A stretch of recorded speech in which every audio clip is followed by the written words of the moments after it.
It's nice to see our Terraflex down. We like it. It's fun to be at home. After seeing the damage and stuff like that, though, is it just amazing the job that was done, just how great it was? Yeah, our facilities people, Aaron Baker, Tim Watts, and then a lot of the Marquette people really chipped in and got to things quickly. And I mean, it was kind of round-the-clock effort to try and make this happen for us. It was really impressive the way everybody did. And we, part of us as a volleyball staff felt like they were, kind of doing it for us. So it was a little bit of a moment of pride there in how hard everybody was working to make sure our event would go well this weekend. So it was great to see, and we're very thankful of all the support we got this week.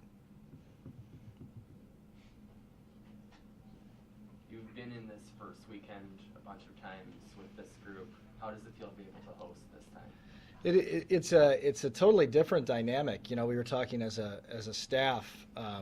Normally when we go on the road, it's, okay, we're going to go out to dinner, maybe we're going to go to a movie, and now we're at home, right? So we're going to do a dinner, and we talk to the team about their schedules and what they wanted to try and accomplish, and they really are just kind of ready for some rest. I think they've had some pretty busy school stuff coming up, and we've been on the road, I think, 3 of the last 4 weekends or something like that. So I think they're excited to be in their own beds, rest, and have home court advantage tomorrow.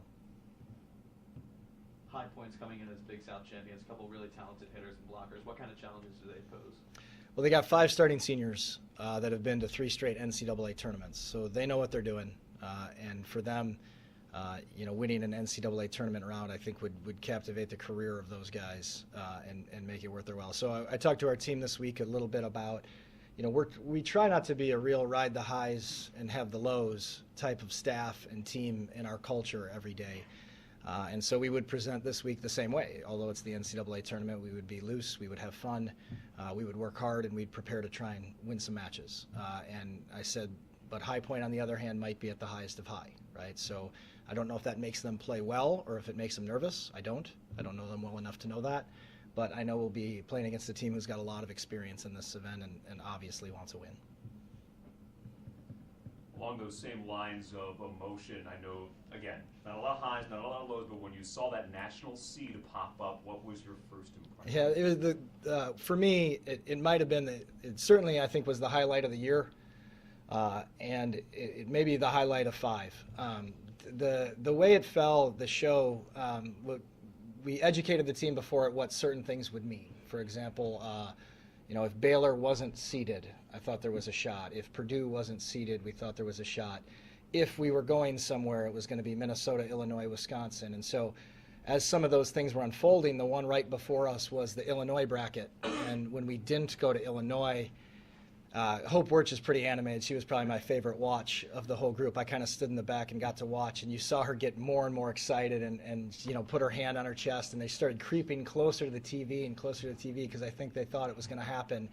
And then it popped up right after that Illinois part, and the excitement and joy out of some of those guys was just so worth it. It was worth all the effort that they've put in and everybody here at Marquette has put in to try and help. It was pretty exciting. Obvious expectation is Sweet 16, but how do you make sure not to overlook Illinois State and Cincinnati in the second round and High Point? I think this group's done a really good job all year of not overlooking anyone, and so we think that they're good. I don't know if you say expectation. I think our goal is to win one match at a time, and they're pretty focused on High Point at this point, and we know those other 2 teams here are pretty good too. Every team has an identity. What do you feel like your team has kind of hung their hat on? I think we're very good at the serve pass. And in our last 2 matches, we played 2 really aggressive serving teams and tried to kind of hold our own against them. And I think we did for the most part, but I don't know if it's indicative of those 2 matches of how good we are at the serve and pass. I think we have 5, 6 servers who can bring it with a lot of pace and cause disruption to your offense. And then I think our 3 passers, and 4 if you include Katie, do a really good job of keeping us in the system, even against good servers, just fighting it off. I think our ace to error ratio is awfully good. And so I think, I talked about this even last year when I thought we were a pretty good passing team. This year I think our serving's improved. I think if you can serve pass, you can be in games with anybody, and I think that's probably our best identity. And then you throw in an Allie Barber and a Jenna Rosenthal at 6'5" and 6'6", and you've got some physicality to go with it. Anything else? Thanks, Coach. Thank you all.